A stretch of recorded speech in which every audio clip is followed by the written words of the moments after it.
Hey again, welcome back. So this is the first part of writing merge sort, which is writing a function to merge two sorted arrays. So again, we assume the arrays are sorted, and all you have to do is return the combination of those two sorted arrays. So for example, I already have it written here. Well, I'm not showing you the code, but I have the function call here. Two sorted arrays, 1, 10, 50, that's sorted. 2, 14, 99, 100, that's sorted. When I run this, I merge them together. We get 1, 2, 10, 14, 50, 99, 100. So one array that is returned. So that's basically your job. If you want to try and do this on your own, I'll have a solution in the next video. This part's, well, personally, I always hate saying if something's hard or easy, but I think the logic for this one makes sense. So we'll walk through it though. I have pseudocode. So I jumped the gun on my slides. Yes, it's useful to first implement a function responsible for merging two sorted arrays. Given two sorted arrays, the helper function should create a new one, which is also sorted. And yeah, it's important. It needs to consist of all the elements in the two input arrays. So what do we do if they're not the same size? We'll cover that. And as far as how it should work, this is something we haven't seen, but it should run in O of n plus m time and O of n plus m space. So n and m, we have two inputs now to our function, one array and then the second array.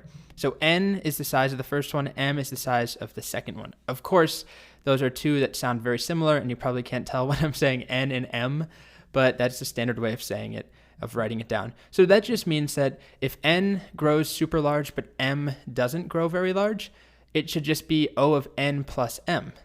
Often, and usually in merge sort, they are the exact same size or one element different in real life. But if we're working with something and for some reason we're merging an array of 1,000 items with an array of 1,000,000 items, it should be O of n plus m. So as that one grows, anyway, all I'm saying is that you should visit each item in the array one time.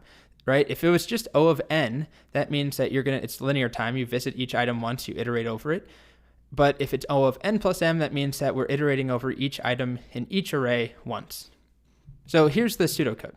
Create an empty array. So define a function, takes two inputs. Create an empty array that you'll return at the end. And then you start with the smallest values in each input array. You start at the beginning. So have two counters, one called I, one called j.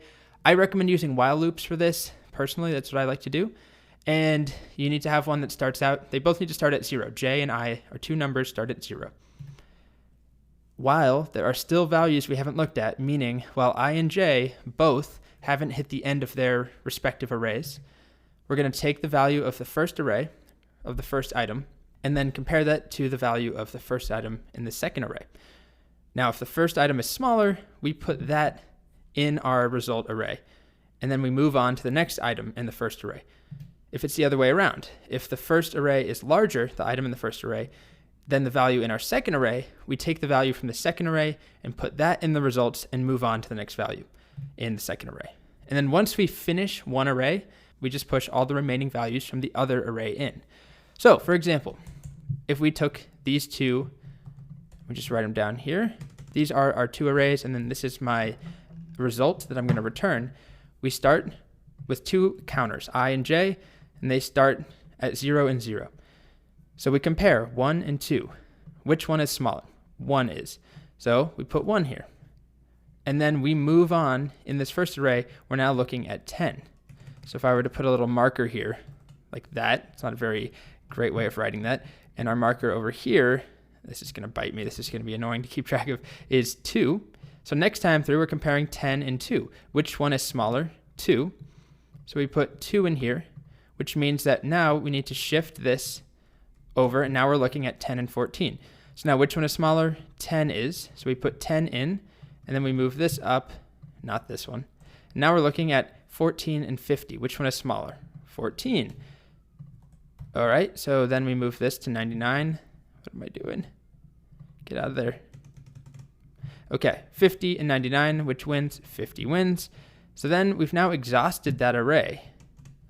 And what that tells us, if we've hit the end of this, all we do is take all remaining values in this other one, because if this is sorted, and they have to be sorted in the same way, I should have mentioned that. We can't have one in ascending and one in descending.